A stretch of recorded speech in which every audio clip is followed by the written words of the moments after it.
Students, in the previous video we have completed chapter number 1 development from your economics section. Today we will take up chapter number 2 sectors of the Indian economy from the economics section only. So in this chapter what we are going to study? We are going to study about the different sectors of the Indian economy. What are different sectors? What is the meaning of that? In our country so many kind of activities are going on. Factories are going on, shopkeepers are there, rickshaw pullers are there, teachers, doctors, so many people are there who are busy in doing something, who are doing certain kind of activities. The activities that are economic in nature means they are money generating activities. They are divided into different sectors to make them easy to understand. So let us begin with the sectors of the Indian economy. So these sectors are divided on the various bases. Its classification is very vast. So firstly we will begin by looking at different kind of economic activities. So according to the nature of activity, the sectors are divided into three. You can see in the picture: primary agriculture sector, then secondary sector, then we have tertiary sector. So on the basis of activity, on the basis of nature of activity, sectors are divided into three: primary, secondary and tertiary. So primary sector, in primary sector we will take up those activities that are related to agriculture. In that, agriculture, forestry, fishing, mining, quarrying, they also comes. Secondary sector we have activities related to manufacturing, related to certain production. When production is going on, that means that is the sector of manufacturing, means secondary sector. Industrial units are included in this sector only. Then we have tertiary sector.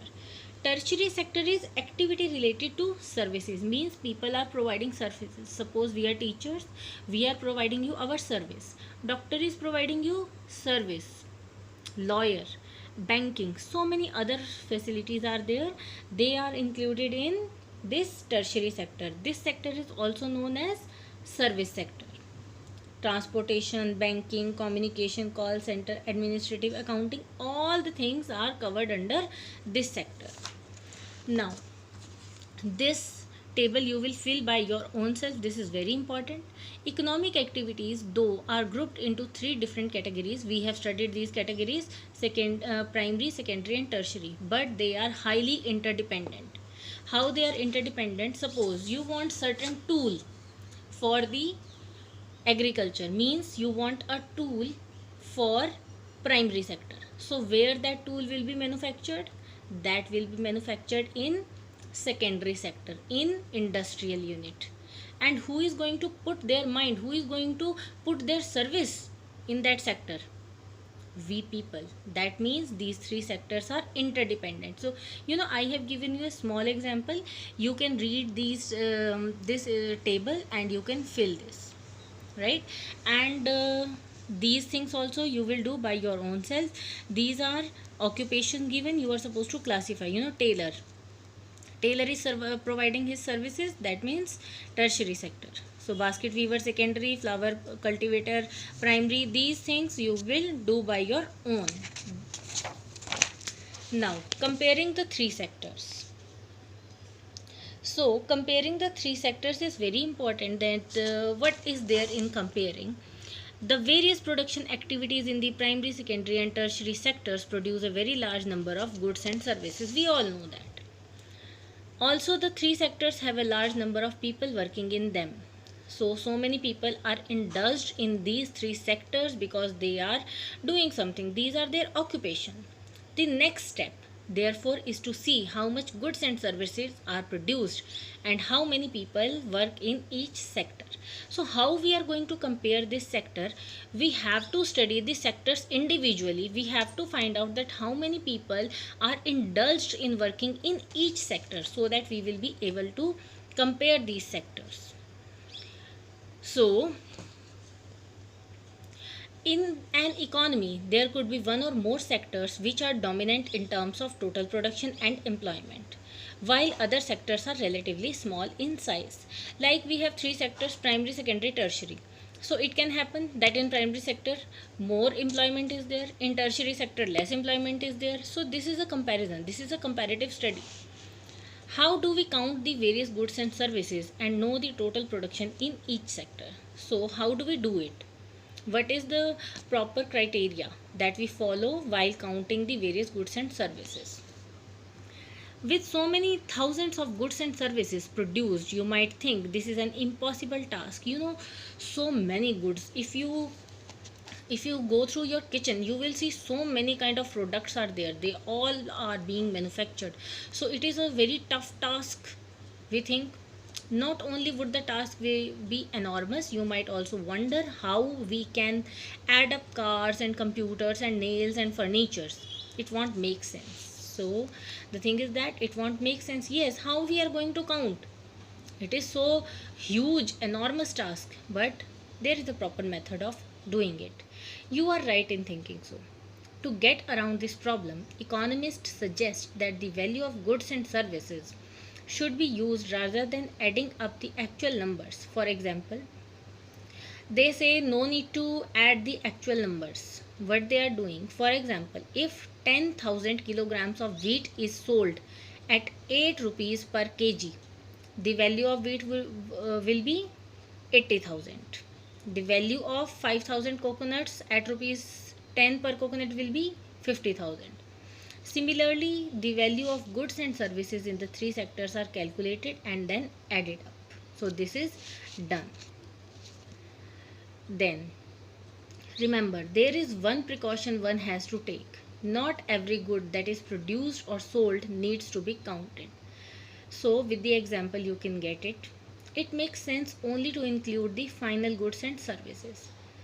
So the thing is that, for example, a farmer who sells wheat to a flour mill for rupees 8 per kg. The mill grinds the wheat and sells the flour to a biscuit company for rupees 10 per kg. The biscuit company uses the flour and things such as sugar and oil to make our packets of biscuits. It sells biscuits in the market to the consumers at rupees 60, 15 rupees 15 per packet. Biscuits are the final goods that reach to the consumer. So we just count the value of a final good. 60 rupees, 15 rupees per packet we are getting. So in that 15 rupees, value of whole wheat is also added, value of sugar, grinded wheat, everything is added in that. It is not like that we are paying differently for different ingredients. Final good, finally that is usable to us, we are using it, that is being added. So we only take up final goods and services, we count that only. In contrast to final goods, goods such as wheat and the wheat flour is this example are intermediate goods. So the goods from which the things are made up of, they are known as intermediate goods. Intermediate goods are used up in producing final goods and services. The value of final goods already includes the value of all the intermediate goods that are used in making the final good. So this is quite clear to you that how we count final goods. Suppose you take a pack of chips, so in that you will not count the value of potatoes, you are paying it, and all the values, oil, spices, everything is being included in that final good. Similarly, the value of all intermediate goods would have been included, already it is being included.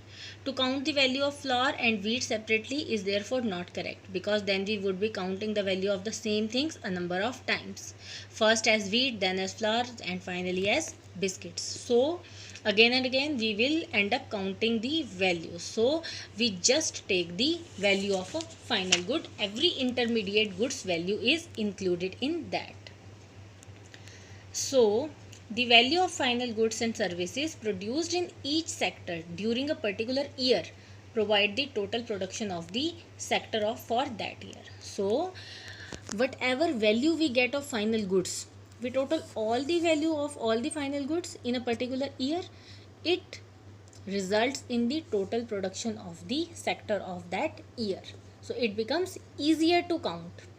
And the sum production of all the three sectors gives us what we call gross domestic production, GDP. It is very important. Sometimes it comes for 1 marks, that explain what is GDP. Define, not explain, define. So GDP is the total production of the three sectors of the economy, that is GDP. Its full form is gross domestic production of a country.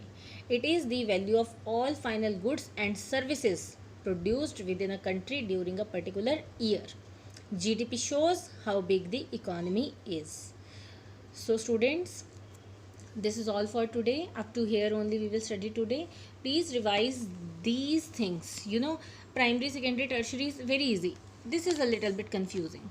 Revise it very carefully, keep it in your mind, and do these, fill this table and do this also, so it will be practiced over here only. Thank you students, have a nice day.